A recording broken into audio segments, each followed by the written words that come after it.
बच्चों, आज संस्कृत की इस कक्षा में सभी का स्वागत करती हूँ। और आज हम लोग पंचमः पाठः वृक्षाः पढ़ेंगे। और ये इसमें कई श्लोक लिखे हुए हैं और हर्ष देव माधव का लिखा हुआ यह पाठ है।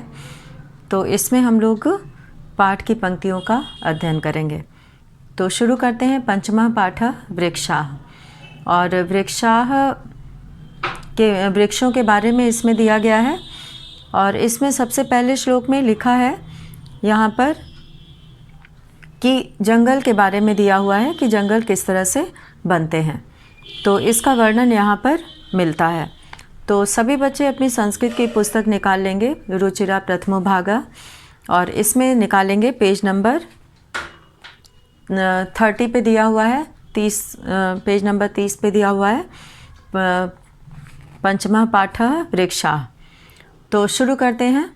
वने वने निवसन्तो वृक्षाः, वनं वनं रचयन्ति वृक्षाः, शाखा दोला सीना विहगा, तैः किमपि कुजन्ति वृक्षाः, पिबन्ति पवनं जलं सन्ततं, साधुजना इव सर्वे वृक्षाः, स्पृशन्ति पादैः पातालं च, नभः शिरस्सु वहन्ति वृक्षाः, पयोदर्पणे स्वप्रतिबिम्बं, कौतुकेन पश्यन्ति वृक्षाः, प्रसार्य स्वच्छाया संस्तरणं, कुर्वन्ति सत्कारं वृक्षाः।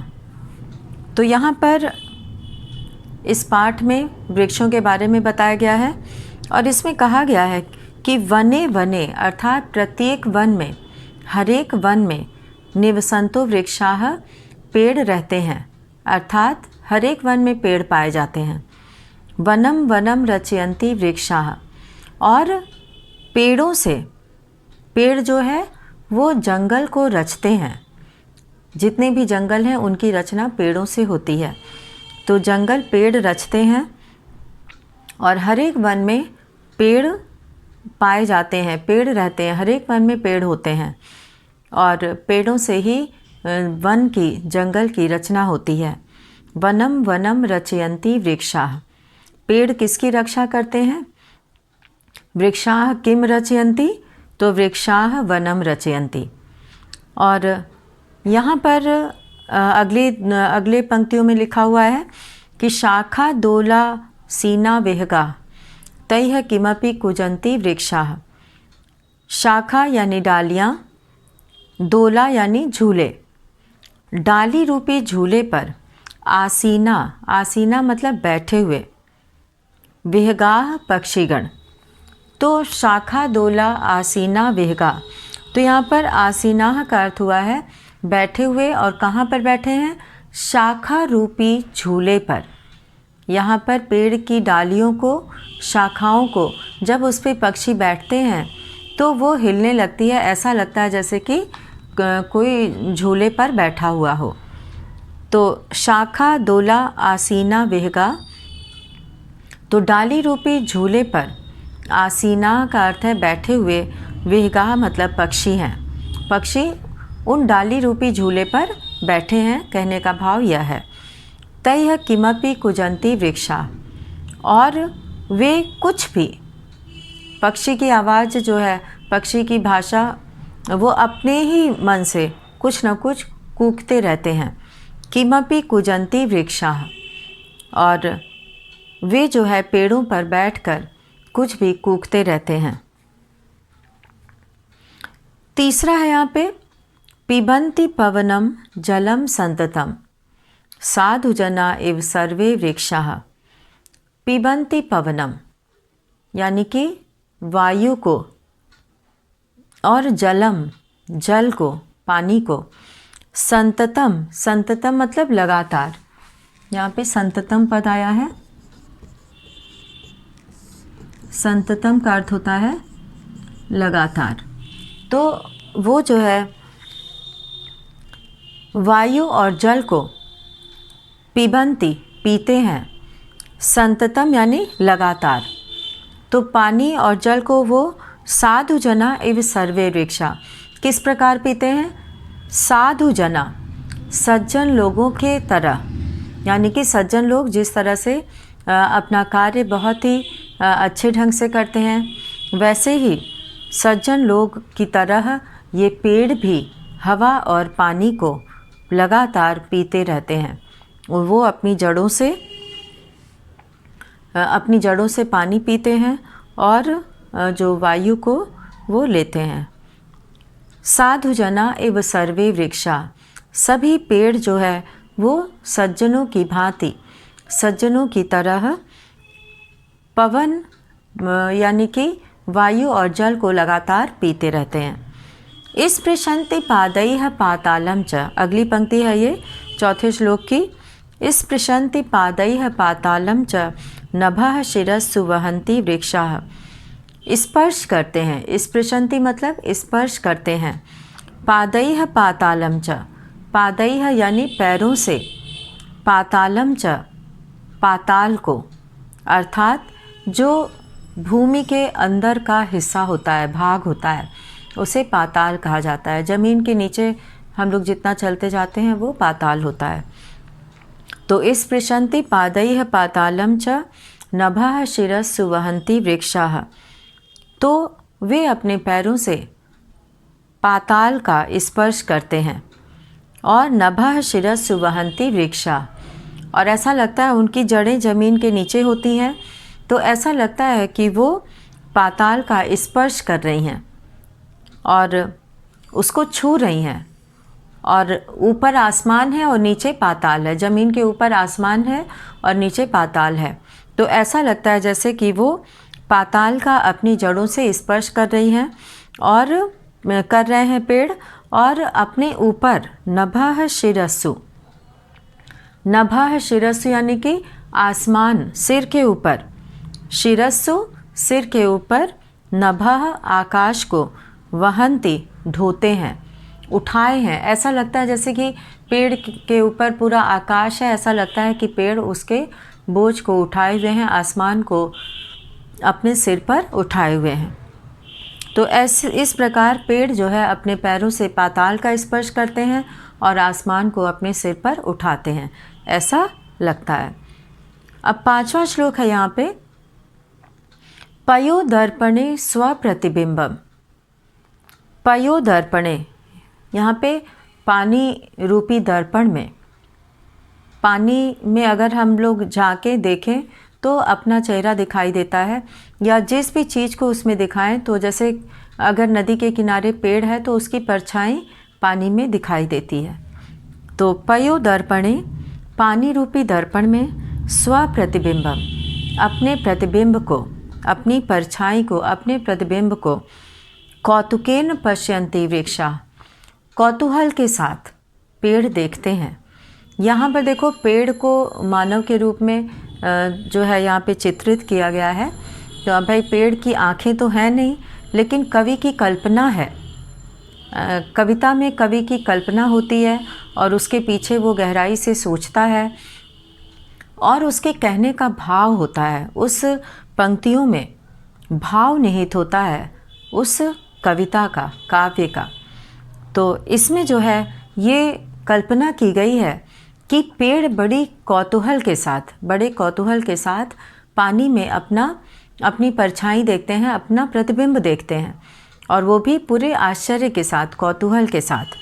तो पयोदर्पणे स्वप्रतिबिंबम, पानी रूपी दर्पण में अपने प्रतिबिंब को कौतुकेन पश्यन्ति वृक्षाः, कौतूहल के साथ पेड़ देखते हैं। प्रसार्य स्वच्छाया संस्तरणम, प्रसार्य, प्रसार्य मतलब फैलाकर, स्वच्छाया, छाया रूपी, संस्तरणम बिस्तर को।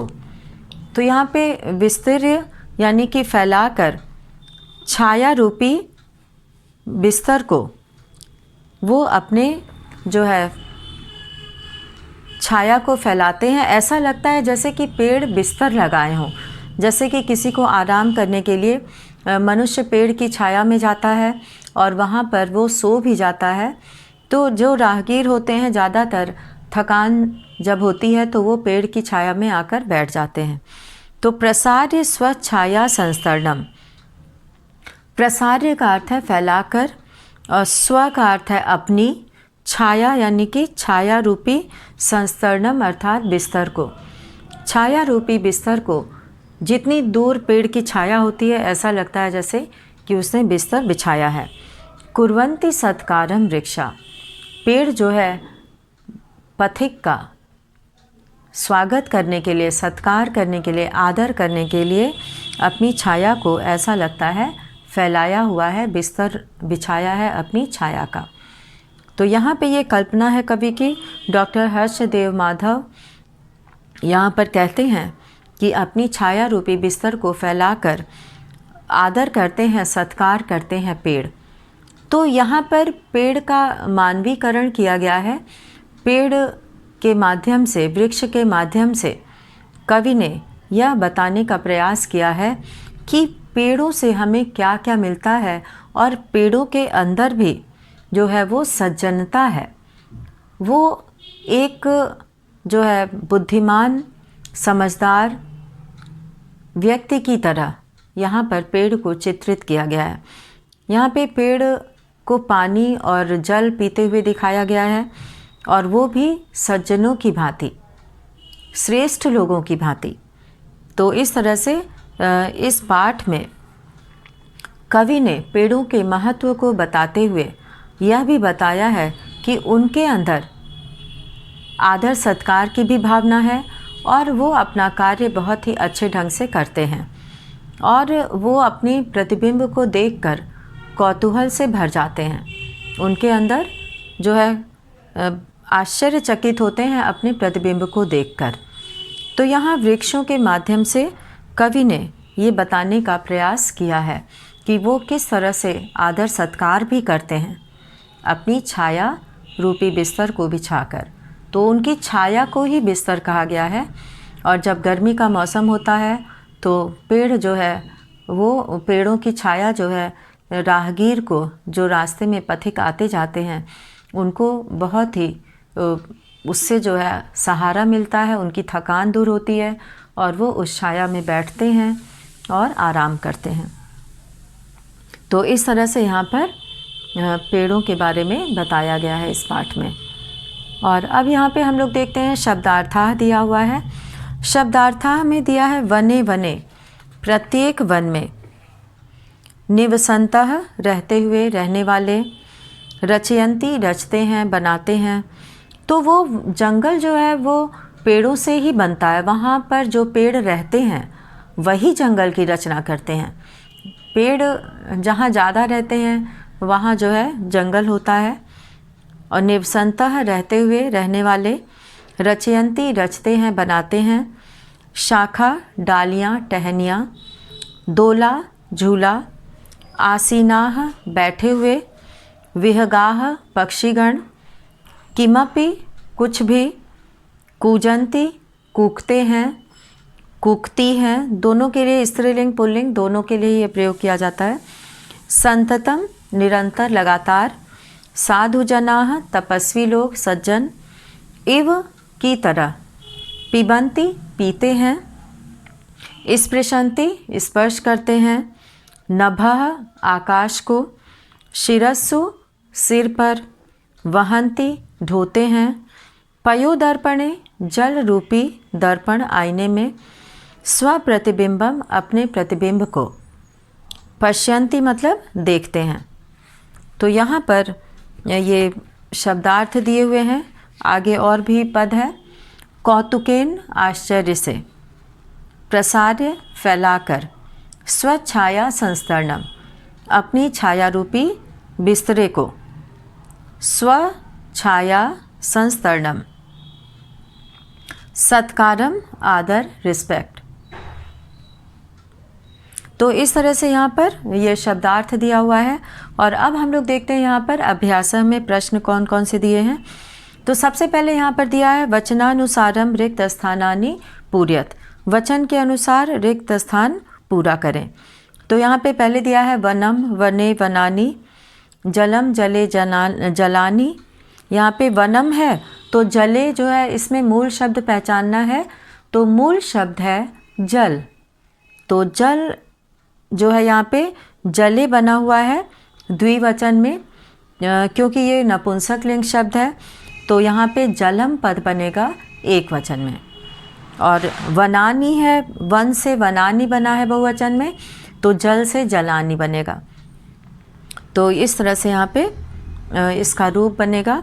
और बिंबम है, बिंब यहाँ पर पद है, बिंबम से द्विवचन में बिंबे, क्योंकि वन से वने, जल से जले, तो बिंब से बिंबे। और वन से वनानी बना है, जल से जलानी बना है, तो बिंब से बिंबानी। तो इस तरह से यहाँ पर अलग अलग पद शब्द रूप बना है, एक वचन, द्विवचन और बहुवचन में। अब है यथा, वृक्षम वृक्षौ वृक्षान, पवनम पवनौ पवनान। यहाँ पे पवन शब्द है तो वृक्षम है तो पवन से पवनम हो जाएगा, वृक्षौ है तो पवन से पवनौ हो जाएगा, पवनान। अब जन्म, यहाँ पे जन शब्द है तो जन्म हो जाएगा, जनऊ लिखा हुआ है और जनान हो जाएगा। तो इस तरह से ये पद बनेगा। और अब यहाँ पर हम लोग दूसरा प्रश्न देखते हैं। कोष्ठकेषु प्रदत्त शब्देषु, कोष्ठक में दिए गए शब्दों में से उपयुक्त विभक्तिम, सही विभक्ति, उपयुक्त उचित विभक्ति, योजयित्वा जोड़कर, रिक्त स्थानानि पूरयत खाली जगह भरो। यथा अहम रोटिकाम खादामि, यहाँ पे रोटिका शब्द दिया है तो रोटिका यहाँ पे अहम जो है कर्ता है, खादामी क्रिया है, धातु रूप इसीलिए लगा है, तो कर्म जो है रोटिकाम है। तो यहाँ पे रोटिका में कर्म हमें यहाँ पे लगाना है विभक्ति, तो कर्म कारक द्वितीया विभक्ति होती है, तो इसमें हम लोग द्वितीया विभक्ति का प्रयोग करेंगे, रोटिकाम। अहम रोटिकाम खादामि, मैं रोटी खाता हूँ। त्वम पीबसी, तुम पीते हो, तो जल है तो जलम हो जाएगा, जल पीते हो, तो ये कर्म कारक द्वितीया विभक्ति हो गया जलम। और इसमें जो है प्रथमा द्वितीया दोनों में ही जलम होता है। और ख है छात्र, दूरदर्शनम, तो दूरदर्शन है तो यहाँ पे दूरदर्शनम हो जाएगा, पश्यति। वृक्षाः, यहाँ पे पीबंती, वृक्षाः पीबंती लिखा हुआ है और पवन पद दिया है, तो पवन वृक्ष जो है वो पीते हैं, पीबंती मतलब पीते हैं, तो पवन पद दिया है तो पवनम, पवनम यानी वायु को। और घ है ताह लिखंती, ताह वे सब लिखते हैं, सा ते ताह होता है लिखती हैं यहाँ पे। ताह कथा, कथा है तो इसमें कर्म कारक लगाना है, द्वितीया विभक्ति लगाना है, तो कथाम हो जाएगा, कथाम लिखंती। अब है आवाम गच्छाव, हम दोनों जाते हैं, तो यहाँ पे जंतुशाला दिया हुआ है, तो जंतुशालाम, जंतुशाला जाते हैं। अब यहाँ हम लोग देखेंगे कि इन प्रश्नों को करने के लिए सबसे पहले ये देखना होता है कि जो पद है वो स्त्रीलिंग का है, पुल्लिंग का है या नपुंसक लिंग का है। तो यहाँ पे जो है ये देखकर फिर उसमें अगर कर्म है तो उसमें द्वितीया विभक्ति का प्रयोग करते हैं, और एक वचन, द्विवचन और बहुवचन को देखते हुए। अब है तीसरा, अधोलिखितेषु वाक्येषु कर्तृपदानि चिनुत। अधोलिखितेषु नीचे लिखे हुए, वाक्येषु वाक्यों में, कर्तृपदानि चिनुत कर्तृपद चुनो, कर्ता पद चुनना है कि इसमें कर्ता कौन है। तो इसमें क है वृक्षाः नभः शिरस्सु वहन्ति, वृक्षाः नभः शिरस्सु वहन्ति, पेड़ आकाश को सिर पर उठाते हैं। तो यहाँ पे वहन्ति यानी कि उठाने का, ढोने का काम कौन कर रहा है? वृक्षाः, पेड़ कर रहे हैं। तो वृक्षाः पद जो है वो अलग किया जाएगा, चुना जाएगा। चिनुत मतलब चुनो। और ख है विहगाः वृक्षेषु कूजन्ति। तो यहाँ पे विहगाः यानी पक्षी पेड़ों पर कूजते हैं। और ग है पयोदर्पणे वृक्षाः स्वप्रतिबिंबं पश्यन्ति। पयोदर्पणे, पानी रूपी दर्पण में, पानी में भी परछाई दिखाई देती है तो इसीलिए उसको दर्पण कहा गया है। पानी रूपी दर्पण में वृक्षाः स्वप्रतिबिंबम पश्यन्ति, पेड़ अपना प्रतिबिंब देखते हैं। तो देखने का कार्य कौन कर रहा है? वृक्ष कर रहे हैं। तो वृक्षाः पद जो है वो करता है। कृषकः अन्नानि उत्पादयति, किसान अन्न को उत्पादन करता है। कृषकः, तो यहाँ पे कृषकः पद जो है वो अलग हो जाएगा। और अंग है सरोवरे मत्स्याः सन्ति, सरोवर में मछलियाँ हैं। तो यहाँ पे मत्स्याः जो है वो कर्तृपद में आ जाएगा। और चौथा प्रश्न है प्रश्नानाम उत्तराणि एक पदेन लिखत, प्रश्नों का उत्तर एक पद में लिखें। तो यहाँ पे क है वृक्षाः कैः पातालम स्पृशन्ति, तो वृक्षाः कैः की जगह पर आ जाएगा। पूछा गया है कि पेड़ किससे पाताल का स्पर्श करते हैं, तो पादैः यानी पैरों से। तो यहाँ पर एक पद में उत्तर लिखना है तो पादैः आ जाएगा। अब ख है वृक्षः वनम, वृक्षा किम रचयन्ति, पेड़ क्या रचते हैं, तो यहाँ पे एक पदेन में हो जाएगा वनम। ग है विहगाः कुत्र आसीनाः, विहगाः यानी पक्षी, कुत्र मतलब कहाँ, आसीनाः मतलब बैठे हुए हैं। तो शाखा दोला, शाखा रूपी झूले पर, वो डालियों पर बैठे हैं और डालियाँ हिलती हैं तो ऐसा लगता है जैसे वे झूला झूल रहे हों। तो उसी शाखा रूपी झूले पर बैठे हैं।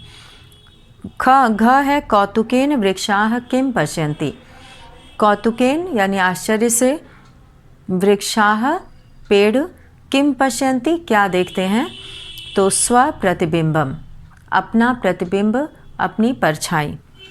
और अब है यहाँ पर पांचवा समुचितैः पदैः, उचित पदों से रिक्त स्थानानि पूर्यत, खाली जगह भरो। तो यहाँ पर भाषा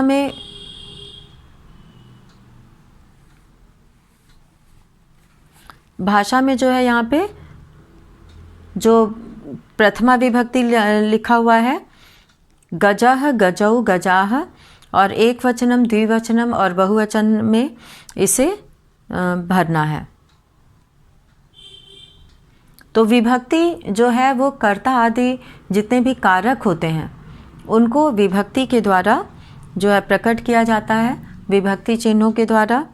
तो कारक आदि को जिन चिन्हों से प्रकट करते हैं उसे विभक्ति कहते हैं। तो बालकः पठति है, तो इसमें बालकः जो है वो प्रथमा विभक्ति करता है, तो कर्ता कारक में प्रथमा विभक्ति होती है, तो यहाँ पर प्रथमा विभक्ति का प्रयोग है। अब हम लोग यहाँ पे पांचवें प्रश्न का पहला उदाहरण देखेंगे। गजः गजौ गजाः, अकारांत पुल्लिंग है ये, और इसमें एक वचन द्विवचन और बहुवचन का रूप है। अश्वः अश्वौ अश्वाः, तो अश्व भी अकारांत है, तो इससे भी ऐसा ही रूप यहाँ पर बनेगा। तो इसमें जो है द्वितीया विभक्ति, तृतीया विभक्ति और चतुर्थी विभक्ति, पंचमी विभक्ति, षष्ठी विभक्ति, सप्तमी विभक्ति, संबोधनम, यहाँ तक दिया हुआ है।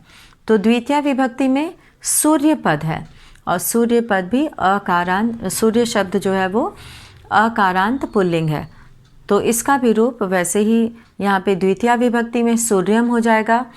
बालक शब्द से बालकम होता है, तो सूर्य शब्द से सूर्यम हो जाएगा। तो एक रूप याद करने पर कई पदों का रूप लिखा जा सकता है, पढ़ा जा सकता है, समझा जा सकता है।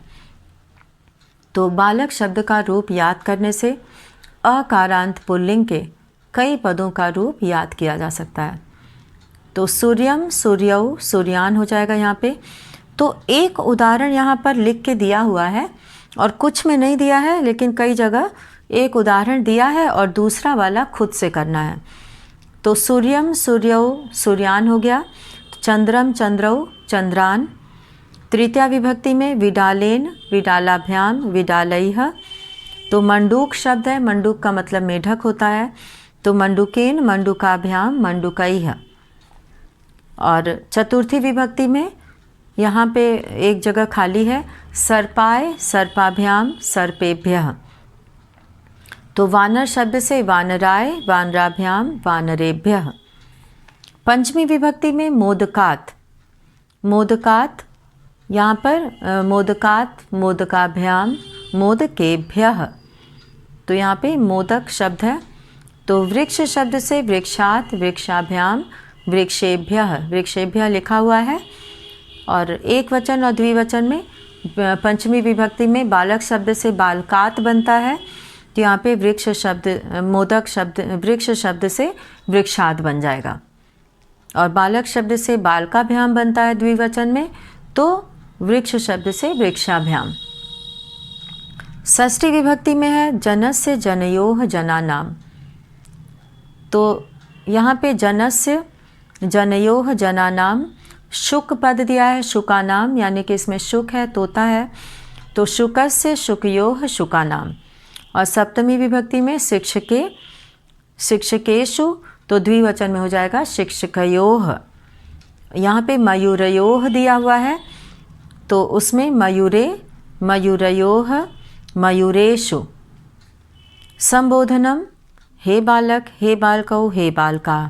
नर्तक है तो हे नर्तक हे नर्तकौ हे नर्तका।